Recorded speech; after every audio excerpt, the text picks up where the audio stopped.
transforming, innovative. I'm President Joanne Gora, and this is Ball State University. Education redefined.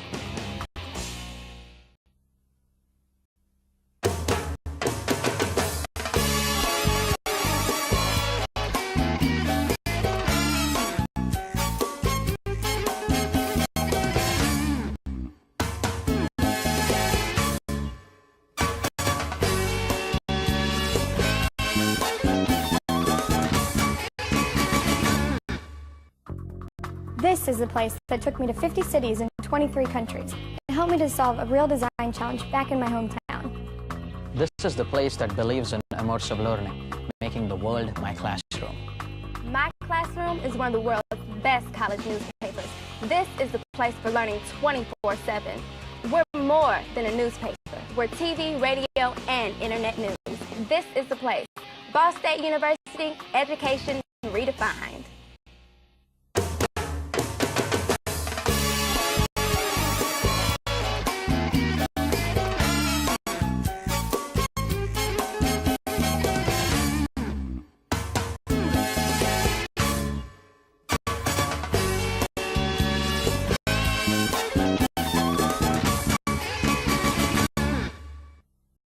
This is a place that challenges you to think big, to take creative risks. Excel. I know what it's like to be a real entrepreneur. I put it all on the line because I won't graduate unless my business plan is approved by real business leaders. My vision is becoming a reality, and it's a great experience that sets you apart when you're competing for a job or looking for top grad schools. My research could help people with Lou Gehrig's disease. This is a different kind of university. Ball State, education redefined.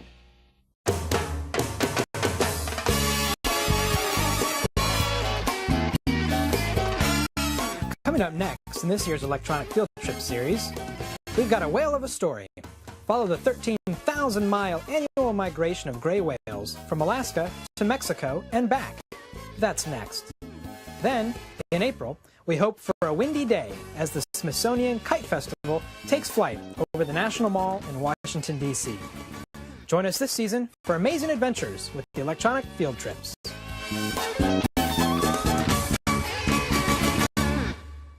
This is the place to think creatively. It sparks new ideas. From playing Bach on this world-class organ, To mixing rock on the same board that the pros use, it's the best in the industry. This is the place where I wrote a song and created a music video.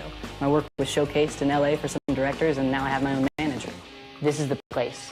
Ball State. Education redefined.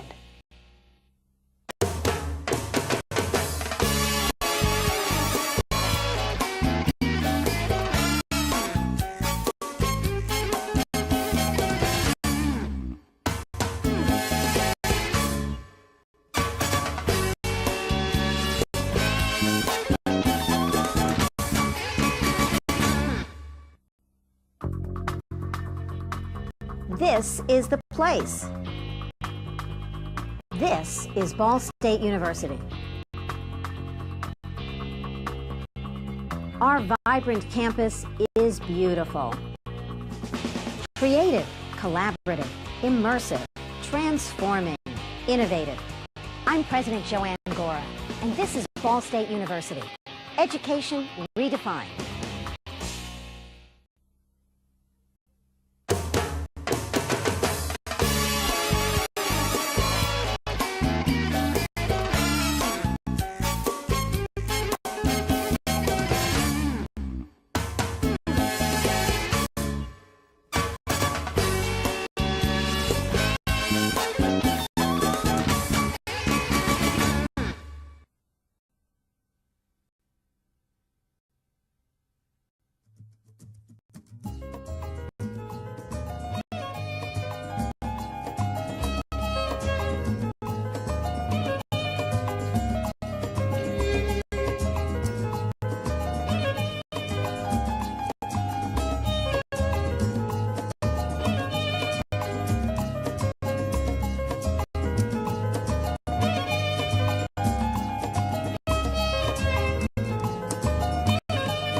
Wow! Today we're getting close, real close, with gray whales as we count down the top 10 most amazing things about gray whales.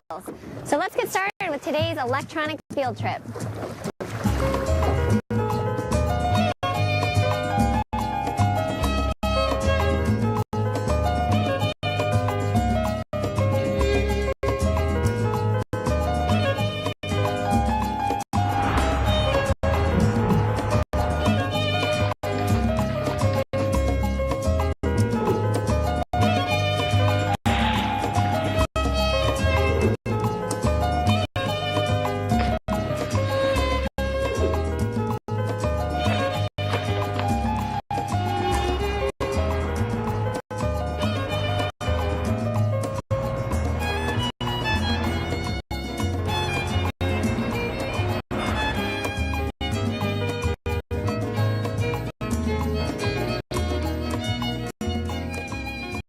Welcome to Laguna San Ignacio. I'm Lindsay, a marine science educator with Aquatic Adventures.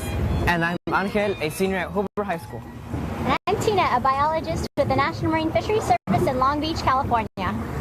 So we're here in Laguna San Ignacio today looking for gray whales. So what is a lagoon? Can you help us out, Angel? What's a lagoon? A lagoon is basically like a bay, just smaller.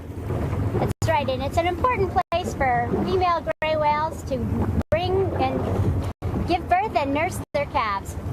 Yeah, exactly right. So Laguna San Ignacio is a very special place. And it's actually in Mexico. So if you look on a map, it's directly south of San Diego, about 500 to 600 miles on the Baja California Peninsula. But we're not only here in Laguna San Ignacio today, we're also in San Diego on a research vessel called Flip. So let's see what's going on up there. Hello, I'm Travis with Aquatic Adventures. I'm Darian, a student of Aquatic Adventures and a 6th grader at Mona Clark Middle School. And today we're broadcasting live from San Diego on this amazing research vessel called Flip. And Flip is the floating instrument platform. It's an amazing ship. Darian, what does Flip do? A flip is like this pen. One side fills with water and sinks while the other flips up. It makes research easier for scientists. Yeah, it definitely does. There's many amazing things that this boat does. And if Flip was to flip, this would be the front that would go way up in the sky and we would be all the way at the top. You guys are going to learn a lot more about this boat later on. There's plenty of ways today that you will be able to interact with us on the electronic field trip. What are some of those ways, Darian? Give us a call. Exactly. Pick up the phone and call the number on the screen. Then you can interact with us and ask your questions. Check the website. Go online and see the online forum where you can see all the other amazing questions and information that's posted on the website. Your turn activity. You will get the opportunity to get up out of your seats and participate with us on the electronic field trip. There's also another amazing way for you guys to get involved, and that's by becoming an online reporter. Check out this and how you can become a reporter. Think you've got what it takes to do some serious investigative reporting about gray whales and their amazing annual migration? Well, let's put your skills to the test. Waiting for you online right now is one cranky magazine editor looking for a fresh cub reporter to send into the field. He's got interviews lined up from Alaska to Mexico as you try to tell the story of an annual gray whale migration. You'll travel to some far-flung places and get some exclusive interviews. In fact, some of these online reporters have already been out in the field searching for the scoop, and they've sent some tricky questions for the experts on today's electronic field trip. Don't be surprised if you hear a few questions from our reporters during this show. So grab your reporter's notepad and brush up on your interviewing skills. Then head online to see if you got what it takes. Before we go any further, we'd like to show you exactly how the Flip research vessel works and the science that they do aboard it. Here's a 1-minute tour. Let's go!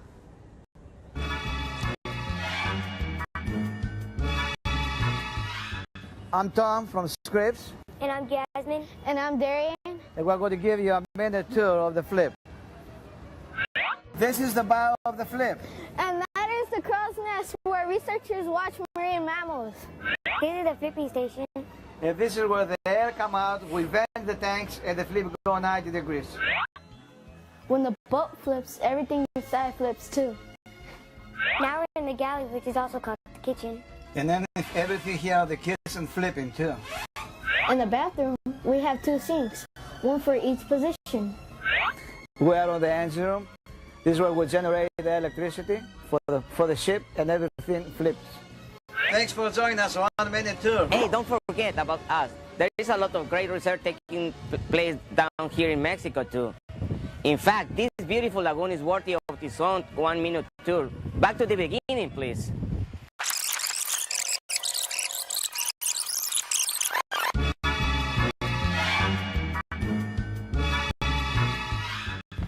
Bienvenidos to Laguna San Ignacio. I am Raul from Cuyima. Let me show you around.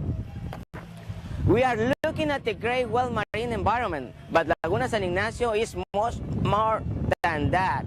It's an expansive and impressive ecosystem. The sandy beaches are home of crabs and other mollusks. Mudflats are cozy home from two-horned snail and seals long.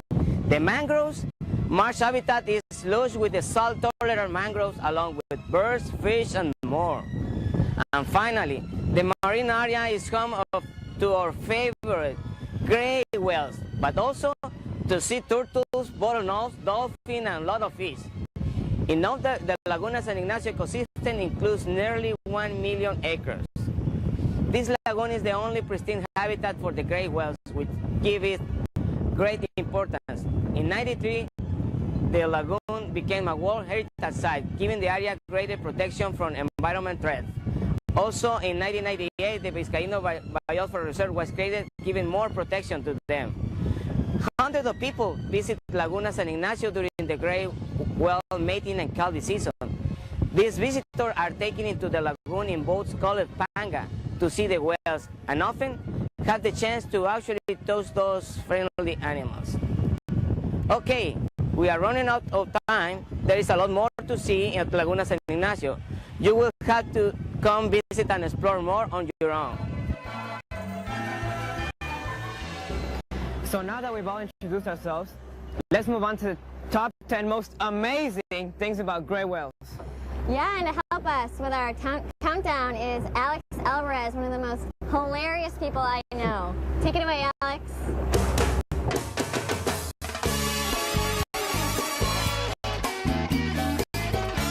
Imagine the head of a gray whale is here, and the tail is way back here. And it's about this wide from here to here. Now imagine floating in a small boat with that 30-ton animal. Sounds scary? Not here in Laguna San Ignacio because of number 10 in our countdown. Gray whales are friendly.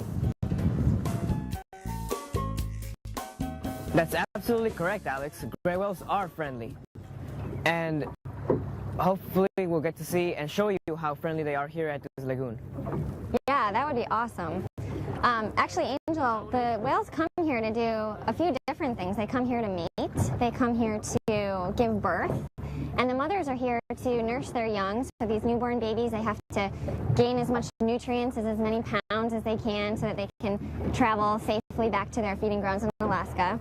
But the most amazing thing that they do when they're here in the lagoons is to interact with humans. Can you believe that gray whales actually approach humans and want that interaction? Well, it's hard to believe, but yeah, I do. It's amazing, just undescribable. The mothers push the calves so close to the boat that you can actually touch them and feel the baby whales.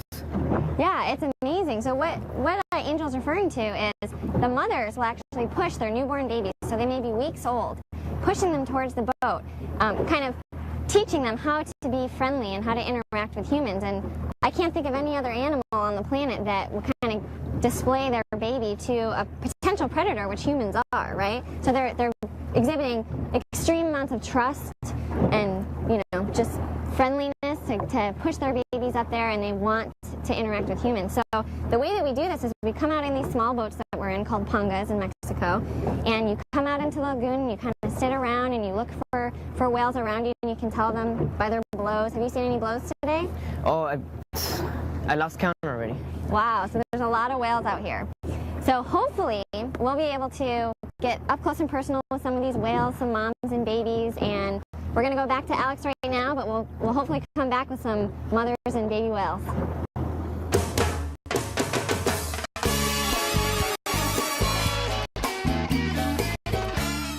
This countdown item is interactive.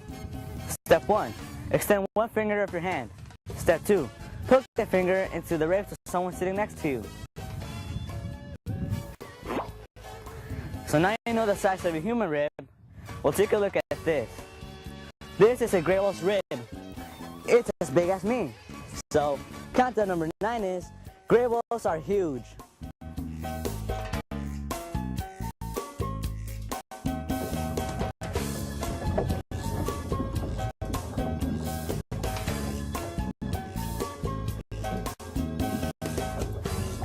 That's absolutely right, Alex. Gray whales really are huge. But something even more obvious than their size is their color.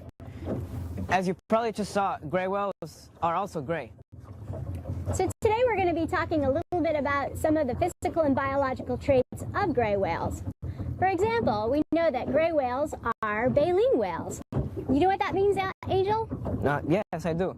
It means that gray whales have baleen, and what baleen is, it's just basically bristles, and those bristles are made out of the same material that our nails are made out of, which is keratin. That's exactly right.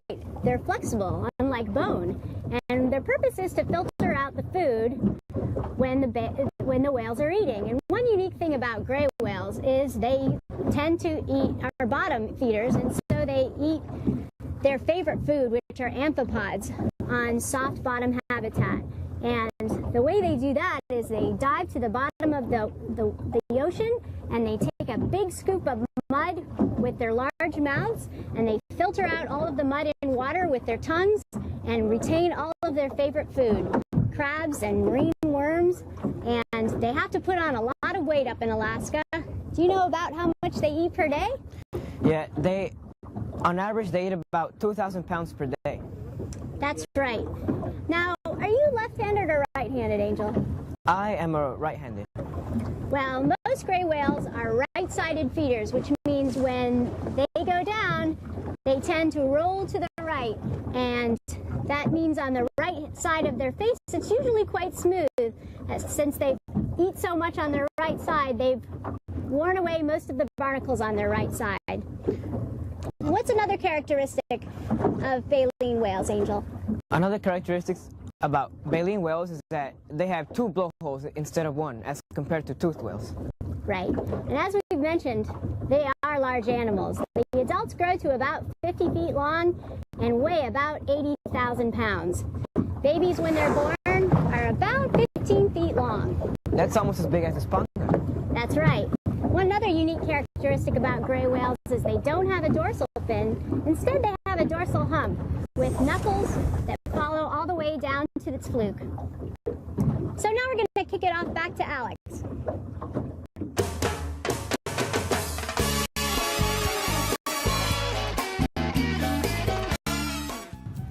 Here we go. The 8th most amazing thing about gray whales. They're big time travelers. The trip is from each year is from Alaska all the way to where I'm standing in Mexico. Still not impressed? The round trip is each year is like from you walking all the way from New York all the way to LA, back twice, and finishing up in LA. Now that's big time traveling.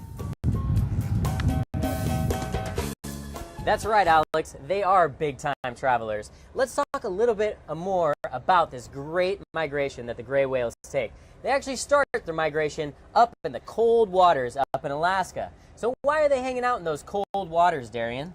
So they can eat and get fat, so they have enough energy to go. Exactly. They need tons of energy to be able to make this amazing migration that they head down North America and they're heading south to their final destination. Hey Darren, what is that final destination? The lagoons in Mexico. Yeah, and why are they heading to those lagoons in Mexico? So they can give birth or find a special mate. Sounds like some pretty good reasons to me. This journey begins in November and December, and they're heading south along North America, and it takes about 2 to 3 months, and it's 6,000 miles. Do you think we would be able to travel that far, Darian? No way, that'll be impossible. Not eating for 2-3 months and swimming 6,000 miles. Yeah, that would be pretty tough. And there's a lot of other things that are very difficult about this journey. They run into all kinds of challenges along the way. What are some of those challenges, Darian? Pollution, like oil spills and coastal runoff. Yeah, definitely. There's all kinds of things like coastal runoff, and coastal runoff is actually very dangerous because it takes things off of the street and they get washed down into the water, and it brings all kinds of things like trash and chemicals that can make these animals sick.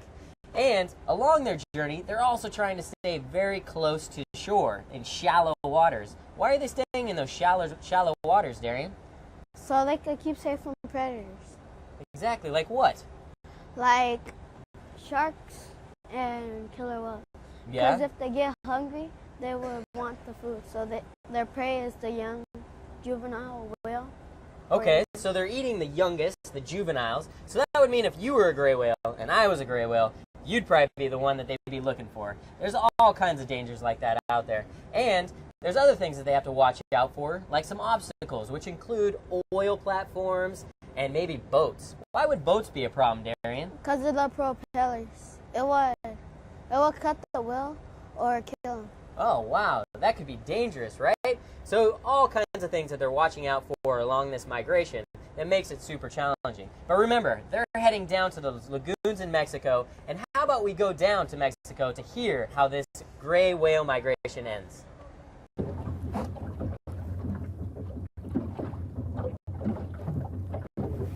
Well, many of the gray whales end up down here in Mexico, and the females especially end up here in some of the safe lagoons like Laguna San Ignacio after they've completed their southbound migration. The mothers give birth and stay in the lagoons for about 2 to 3 months. Now, why do you suppose they stay here for that long, Angel? Well, the reason they stayed down here for so long is because the mothers need to help the calves build up their body mass and also teach them how to swim. So on their way up, they have enough mass so they don't freeze, and also enough energy and strength so they are able to swim all the way up to Alaska. That's right. It's a 6,000-mile journey, and these calves need to gain a lot of weight to have enough energy stores to make that long swim, and also to keep warm in the cold Alaskan waters. So they begin their northern migration, and they stay close to shore for one reason. If I were a whale, I'd probably want to take the fastest way up to Alaska, but not these whales. Mothers keep their calves really close to shore, around 2 to 3 miles away from the coastline. And why is that, Angel? That's right. It's because if they're out in the deep ocean waters, then they have predators to protect the calves from, for example, killer whales. So the closer they are to shore, that means that they're in less deeper waters, which means that they're going to run into less killer whales. That's exactly right. So about 2 to 3 months later, they finally arrive in Alaska with a round trip for the female of an amazing 13,000-mile journey. They arrive in Alaskan waters, and soon the calf is feeding on their own. Now, we all know that mothers and calves travel together, but do gray whales in general travel in pods or in groups like dolphins and killer whales? Actually, it's pretty rare to see gray whales traveling in pods of more than 2 or 3 because they have a solitary personality. So unless they're in a groups of 1 or 2, they're usually by themselves. That's exactly right. Well, that's enough for their northern migration. We're going to turn it back to San Diego for a your turn activity. Thanks a lot. And that's right. Yes, it is your turn to get up out of your seats and have some fun with us in your classrooms. You ready, Darian? I'm ready. Maybe up here. Good, good. So what I need all of you guys to do is get up out of your seats, move to the back of your classrooms into the spaces that your teachers have talked to you about, into your 3 different groups. You guys are going to become gray whales, and you're going to go on a gray whale migration. Along your migration, as you walk through your classroom, you're actually going to run into all kinds of obstacles on your way to the lagoons in Mexico. If you run into a challenge or a threat, you might have to take a step back, right, Darian? Woo! Take a step back. And if it's smooth sailing and you're traveling along, you might take a step forward. Darian's actually going to be the one telling us what we're going to do today. So, Darian, what do you have right there? cards to tell you what to do. Okay, sounds good. You ready, Darian? Yeah. Okay, are you guys ready? Take it away, D. Group 1 and 3. Your path is clear for a few miles. Move forward 2 steps. So far, so good. Group 2, the current is with you. Go ahead 3 steps. Yep, current can push you right along, and you guys got some help. Group 1, you have plenty of blubber for a good feeding season. Move forward 2 steps. Remember, lots of eating makes you big and fat, so you guys are looking pretty good over there. Group 2 and 3, you couldn't find enough food and are skinny. Move back 1 step. Okay, let's see the score now. Check out the score on the screen. Let's see where you guys are at in the classroom. All right, back to the migration. You run into a ship and are wounded by its propellers. Ouch. Ooh. Move back 2 steps. Yep, that would definitely hurt. Watch out for those boats, guys. Group 3, there is a pollution from the oil spill near Seattle. You fall behind 1 step. Watch out for that oil. All kinds of things in the water. Group 1 and 2, the water is calm. Go for 3 steps. Calm waters. Group 3, you avoided the fleet of fishing boats. Go forward 3 steps. Are we taking a look at the screen again? What's the standings? Here we go. Looking around. You guys are doing good. Migration's almost through. Group 2, you swim around the tourist boat for some attention. Go back 1 step. That's right. Those tourists trying to take pictures of you guys. You guys are famous. Group 1, you are swimming with a young gray whale that isn't as strong. Go back 1 step. It's good, though. You're being friendly. You're helping them along. Group 3, good job. You avoided the fishing net. Move forward 3 steps. That's our last card. Yep. You know what that means? One of the teams has made it. Who was it? Group 3, congratulations. You guys made it to the lagoons in Mexico. Groups 1 and 2, don't give up because you guys can still make it. Well, that was fun, and that was a great Your Turn activity. So first off, we're going to move to Samuel from Texas. And Samuel, what's your question? Are you there? Whales that sing? If not, what other whales sing? I'm sorry. Do gray whales sing? That's a great question. And I'm going to actually send it over to one of our sound experts, Liz, who is a PhD student at the Scripps Institution of Oceanography. Liz, you want to answer that question? Thanks, Travis. All kinds of whales make sounds. Gray whales don't sing, but they do make a number of sounds, which we're actually going to talk about in just a little while. Humpback whales sing, blue whales sing, but I don't think gray whales sing. Back to you, Travis. All right, our next question is from Rachel from Texas. What's your question, Rachel? How big do baby whales get after they're born? That's a great question. We have baby whales and how big do they get after they're born? Well, I'm going to send that one over to Liz again, and she'll be able to help you out with the answer. Thanks, Travis. Baby gray whales have to eat a lot in order to get big, and so they gain about 50 pounds a day, and when they're first born, they're about 15 or so feet long, and then they get big really quickly. Back to you, Travis. All right, next we have Dominic from Maine. Hey, Dominic, what's your question? How do you know which whales you already have seen? How do you know which whales you've seen? That is awesome. Okay, well, I've had the experience of being out in some boats, and you can actually see by when they shoot out of their blowhole, all that water and air goes up, they actually make different shapes. And sometimes you can tell just by when they shoot water out of their air hole, out of their blowholes, what shapes they make, which whale it is. Also their bodies and how big they are. That was a great question there, Dominic. Next, we're going out to Indiana, and we have John. Hey, John, what's your question? John, are you there? What are some adaptations that whales have that help them live in the water? Oh, some of the adaptations that they have. We've seen all kinds of adaptations that whales have. Remember, Darian was talking about those big fat whales. Remember the big fat ones? Yeah, so they put on tons of blubber, and that's one way to keep warm, make sure they have lots of energy. They have lungs too, right? So they have the lungs. They need to breathe, so they have blowholes to help them. ways that they feed. Some of them have teeth. Some of them have baleen, the brush-like structures that catch all kinds of different animals that are floating in the water. That was an awesome question there, Dominic. All right, Xavier from Virginia. Xavier, what's your question? What would happen if a scuba diver got close to a gray whale? Wow, if a scuba diver got close to a gray whale. Well, a lot of these whales are very, they're moving along their migration. So it would be very difficult to get close to them while they're migrating. But down in the lagoons, they're pretty calm, and you probably wouldn't want to get too close to them if you're a scuba diver because, you don't want to scare them away. And you can actually see them just from the boats. So that's a great question, but you probably want to look at them from the boats and have special training if you were ever to get in the water. Matthew, what's your question from Illinois? Do you ever see whales go their own way or a different route? Can you repeat your question, Matthew?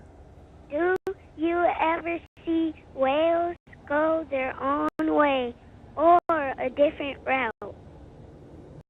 Oh, yeah, definitely. Whales are traveling in many different directions, and it all depends on what they're trying to do. If they're trying to migrate down to those areas in Mexico, then they're heading south. But if they want to go back up and get some food and get fat, then they're going to head up north.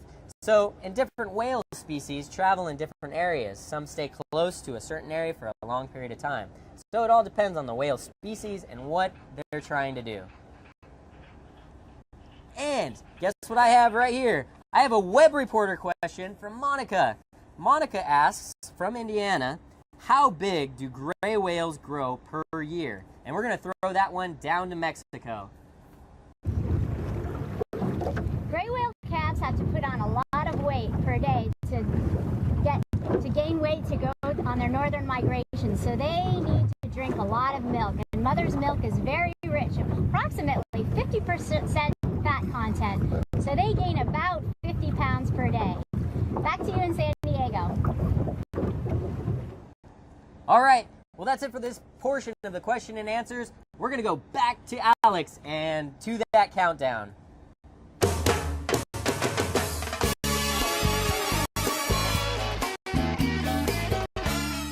At this point, I have some pretty bad news to tell. Gray whales have flies. The reason they have flies, though, is the seventh most amazing thing about gray whales. They're good hosts. In fact, if it weren't for gray whales, some barnacles and some whale lice wouldn't have anywhere else to live. So, gray whales remind us that looks aren't everything. Maybe it's just enough to be friendly.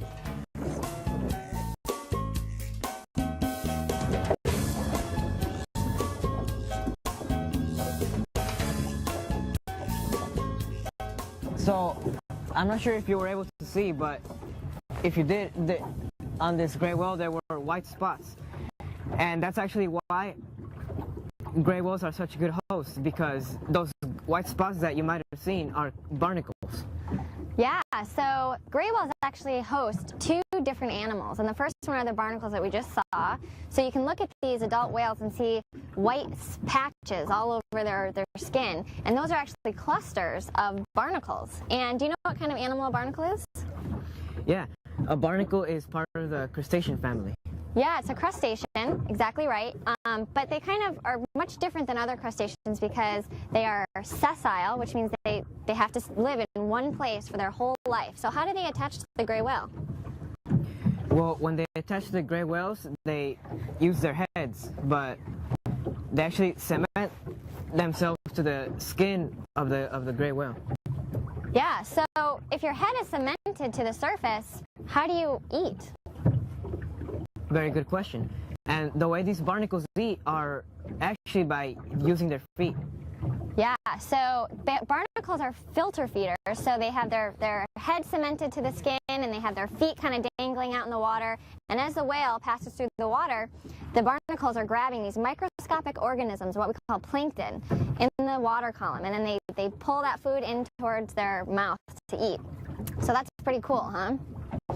These barnacles are actually endemic to gray whales, and what that means is they don't live anywhere else on the planet.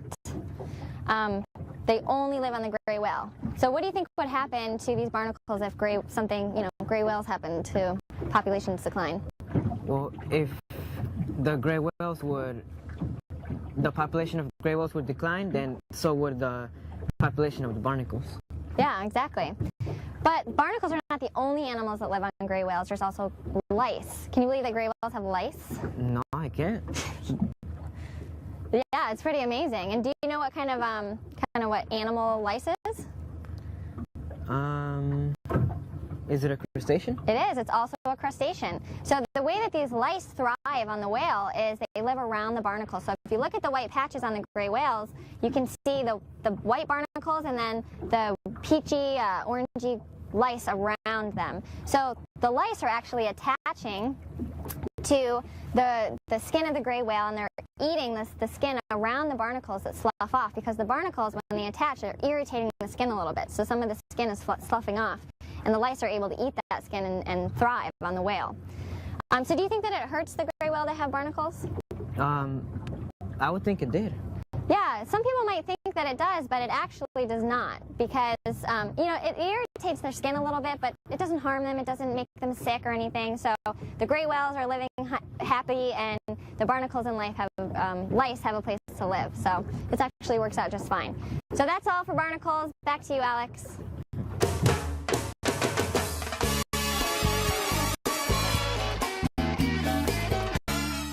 You're not going to find them on MTV anytime soon, but that doesn't mean number 6 on our countdown is any less amazing. Gray whales like to dance. They got their own moves. Spy hopping, boing, boing, boing, boing, boing, boing, boing. Breaching, swimming, swimming, swimming, swimming, swimming. And splashing around with their fluke. They're a lot better at it than me.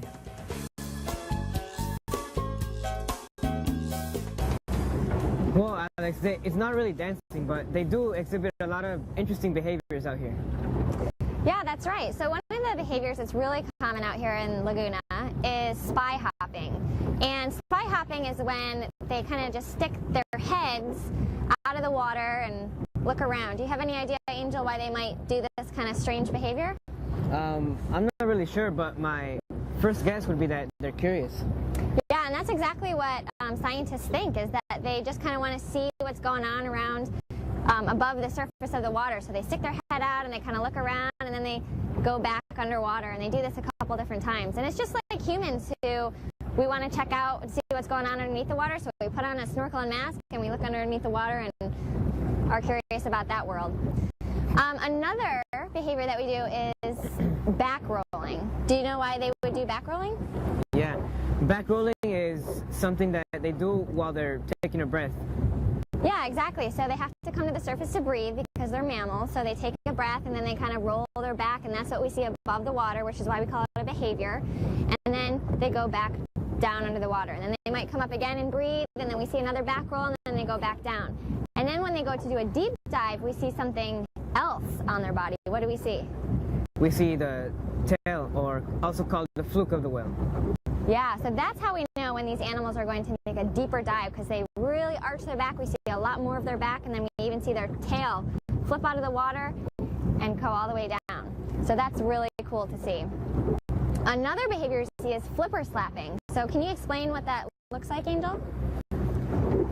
All right, I'll try to demonstrate it, but okay. I'm not a whale. Yeah, exactly. So this is the surface of the water. The whale kind of rolls over and sticks up its flipper, and sometimes it kind of slaps it on the surface of the water. Do you know why they would do that? I have no idea. Well, you know what? We're not exactly sure either. Scientists don't know why they do that for sure, but they can make some guesses. They guess that it's for communication, or they're just trying to show off, or, you know, we're not exactly sure, but it's really neat to see out here. The last behavior we want to talk about is the coolest and the most spectacular to see, and I'm going to let Angel explain it because he saw a whale, 2 whales, do this 2 weeks ago. So what did you see, Angel? Well, the behavior is called breaching, and it's when a whale is coming back from a deep dive, and it comes up, and then it literally jumps out of the water and slaps onto the surface of the bay. Yeah, and it is amazing because this is the only time that we actually see the entire body of the animal above the surface, right? So it's coming out and it slaps on the water. And there's a number of reasons why we think animals might do this, but again, we don't know for sure. One of them is because they have these barnacles on their back that are a little itchy, so they come up and maybe slapping the water helps itch those barnacles. Another reason could be for communication. They're kind of showing off to maybe a potential mate and they want to gain the attraction. But all of these behaviors are really awesome and we are hoping to see some. All right, so that's enough on behaviors. Back to you, Alex, for the countdown.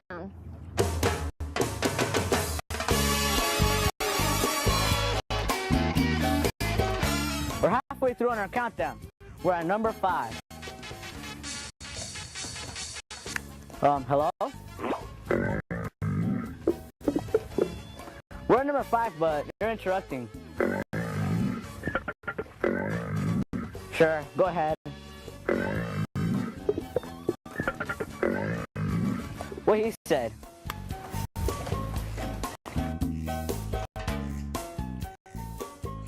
Thanks, Alex. That's right. Gray whales communicate.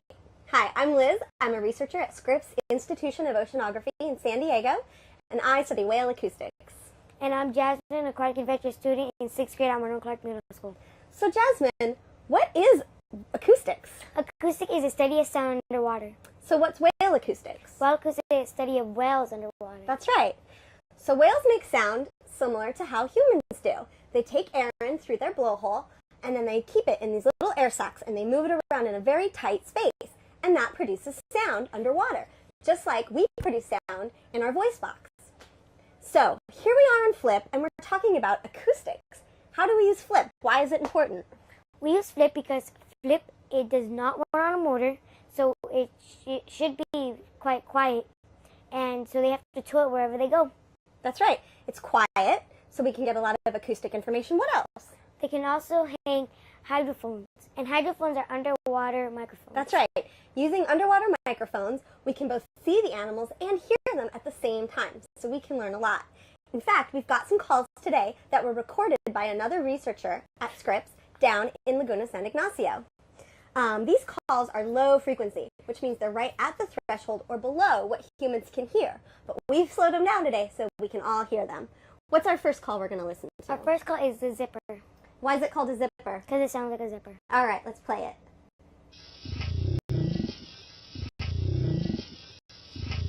It does kind of sound like a zipper, doesn't it? Yeah. All right, what's the next call? Our next call is the grunt. All right, let's play that one.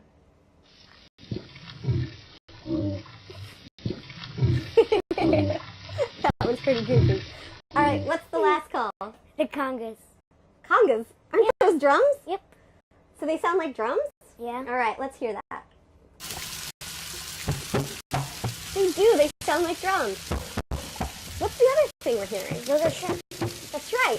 Snapping shrimp also make sound. So the crackling sound you hear is the shrimp, and the drum sound are the gray whales. That's really cool. Okay, so we've talked about the acoustics, we've heard some sounds. Let's put it all together. What can we learn by studying acoustics? We can learn how whales can communicate underwater. We also learn how moms and calves communicate during their migration. That's right. Gray whales spend most of their time underwater, so we can learn a lot by listening to them more than we could just by watching them. The sounds that we heard today were recorded in Baja, and so they're probably social calls related to mating or breeding. But if we were to record them along their migration or up in Alaska when they're feeding, we might get totally different calls. So by recording them, we can learn about their behavior. I think that about does it for us here. Let's send it back to Alex for the next countdown.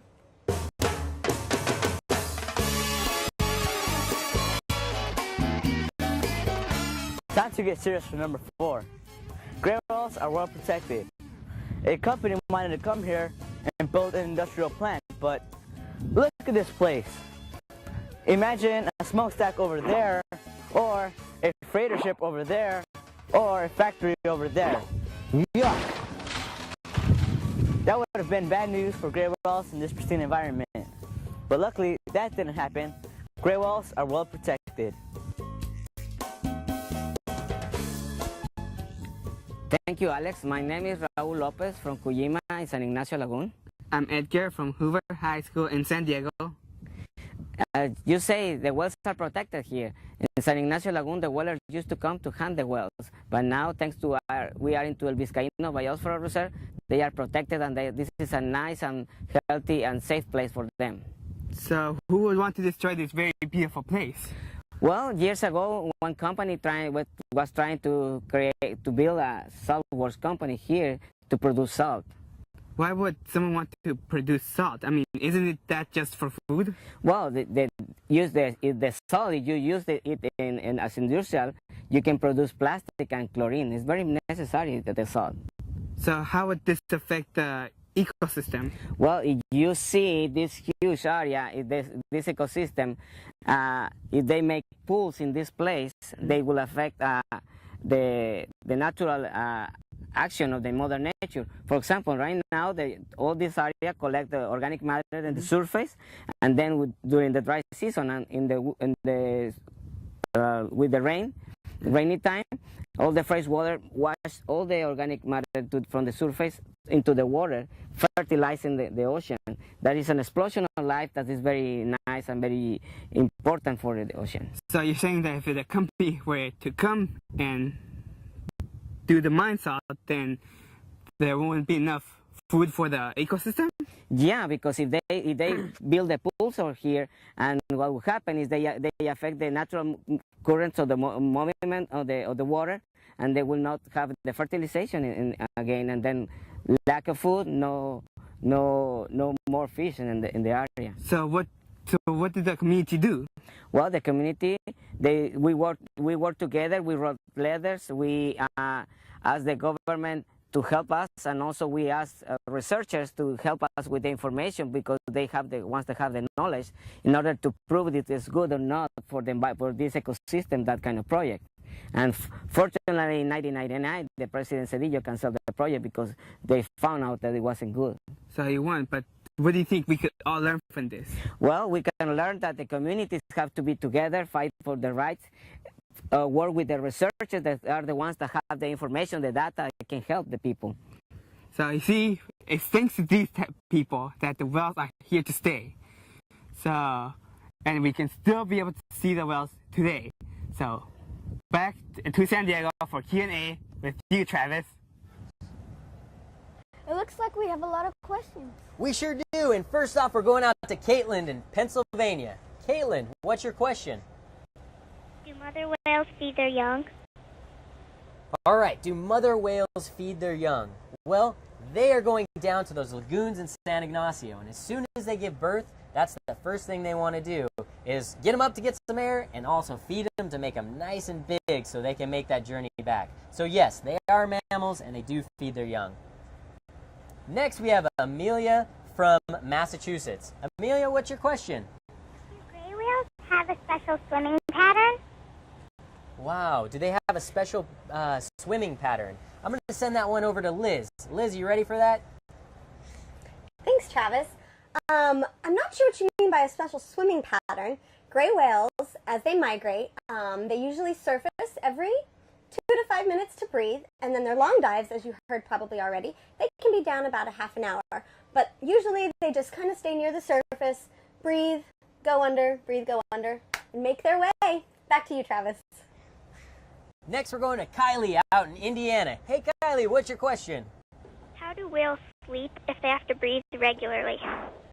That is a question that I've been thinking about for a while, and I'm actually going to send that one down to Mexico. Hey, Mexico, you got an answer? Really good question. So, of course gray whales sleep. Yeah, but they don't sleep like humans sleep. When humans go to sleep, they shut down their whole brain and they're just laying in one position. But gray whales are marine mammals, so they have to surface to breathe. So they kind of shut down half their brain, and then they still move through the water and surface to breathe. They're kind of like sleep swimming. So great question. Back to you in San Diego. Thanks. Now we're going out to Michigan. Hey, Caroline, what's your question? How many times do gray whales migrate in a year? Gray whales migrate in a year, usually once, but not all gray whales make that journey. But they're making that trip down to the lagoons one time, and then they're heading back up. So remember, it's a 13,000-mile migration, and they're usually trying to do it about once per year. Going out to Maine, all the way on the other side of the coast. Megan, what's your question? How many calls or cries do gray whales make to communicate? Wow, that sounds like an acoustic question, and we're going over to Liz. How many calls do they make? Liz, you got an answer? Well, Megan, we actually don't know how many calls they make. Just on the breeding grounds alone in Baja, they've recorded almost a dozen different kinds of calls. But we don't even know what kind of calls they make when they're migrating or when they're feeding, so we still have a lot to learn. Thanks for that one. Back to you, Travis. All right, we have another question. Allie, and she's out in Indiana. What's your question, Allie? How long can gray whales stay underwater without coming up? How long can gray whales stay underwater without coming up? Down to Mexico for an answer. Well, here in the lagoons, they usually surface about every 6 minutes, but they can hold their breath for about 25 minutes. Back to you in San Diego. So now we have our web reporter question, and it's from Cassidy from Kansas. How big are the scars from barnacles? Wow, we were just hearing about barnacles, and yeah, they do attach to the body. When they break off, they leave a scar about as big as they were. So it's about the size of that barnacle. But over time, those scars will fade. That was an awesome question. And we're going back to the countdown. So Alex, tell us what's next on that great list.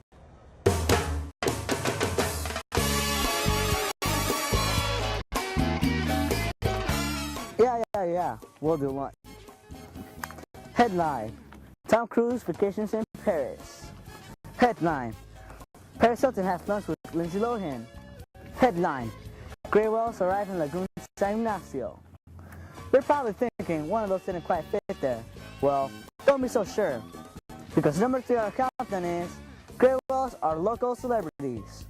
People come here from all over the world to take their picture, and they're a lot more friendly than Tom, Paris, or Lindsay. Yes, they are celebrities because people from all over the world come to see the whales here in San Ignacio Lagoon. So how do these people come here? Because it's people that like to meet the nature, like to be active, doing something in really contact with Mother Nature. So... And we name that kind of visitors, we name it ecotourism. So what is this ecotourism?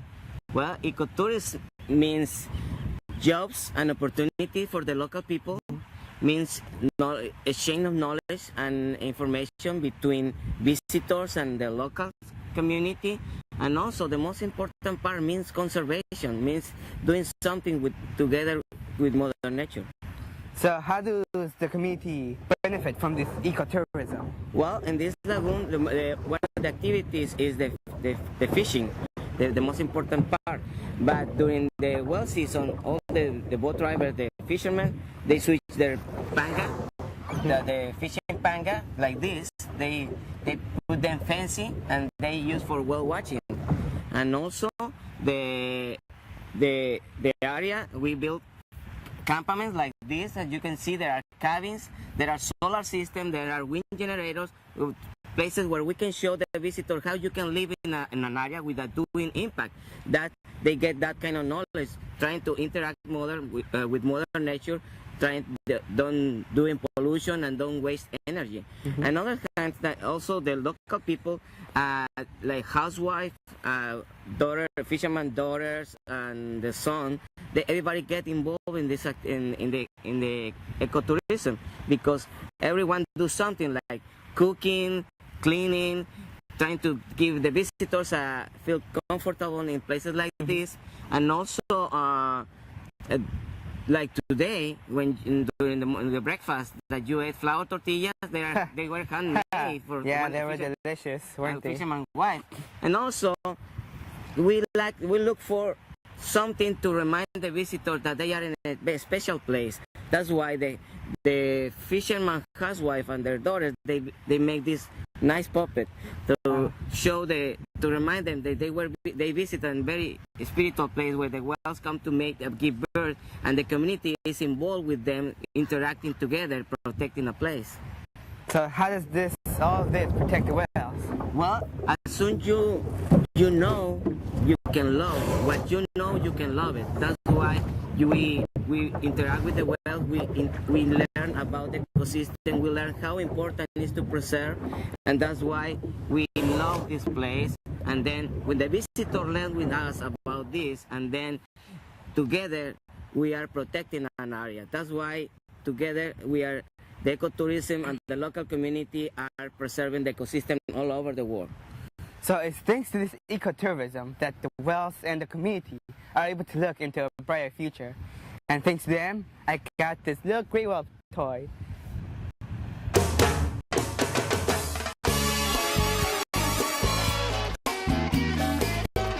Time for number 2 on our countdown. A bit of good news. Gray whale populations are growing. Seriously, this is no fluke. These guys are gonna blow whole research numbers away. You might flip your lid over this growth. Seriously, folks, I got a million of these. We don't need to blub about this anymore.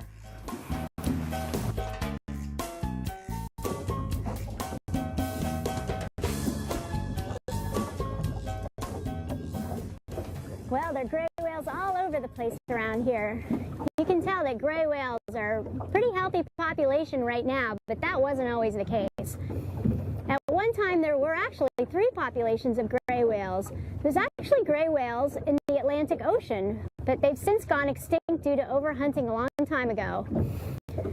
So there are 2 populations of gray whales in the Pacific Ocean. The western population out of Japan and Korea is very endangered because they're still threatened.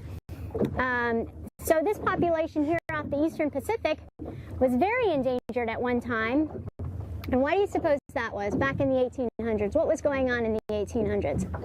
It was because people would come out in boats and attack and kill gray whales for their oil and their meat.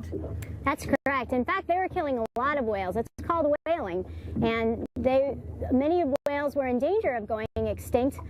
So a lot of the international countries and communities recognized this, and in 1947, the International Whaling Commission afforded the gray whale complete protection.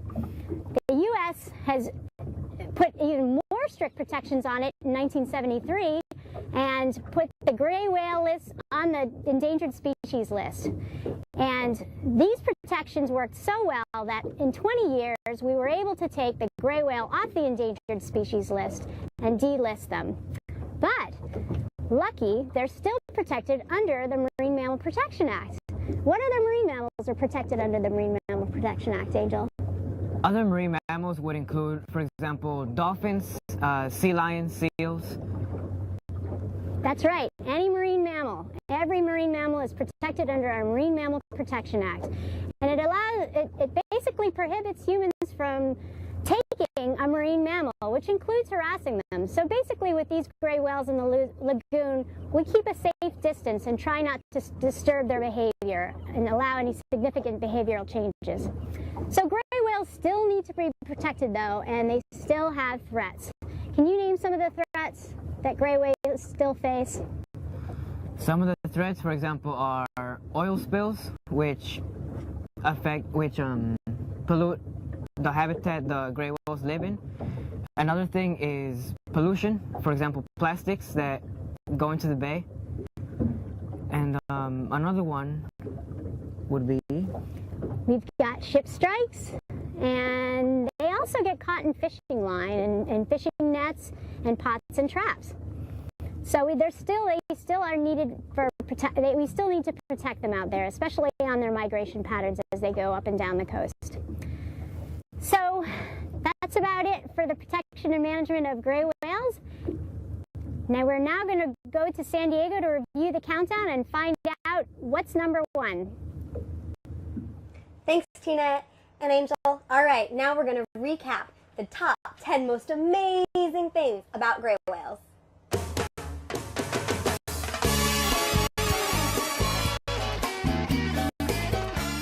Number 10, gray whales are friendly. Number 9, gray whales are huge. Number 8, gray whales are big-time travelers. Number 7, gray whales are good hosts. Number 6, gray whales like to dance. Number 5, gray whales can communicate. Number 4, gray whales are well protected. Number 3, gray whales are local celebrities. Number 2, gray whales populations are growing. And now for number 1, number one amazing thing about gray whales. Back to you, Alex.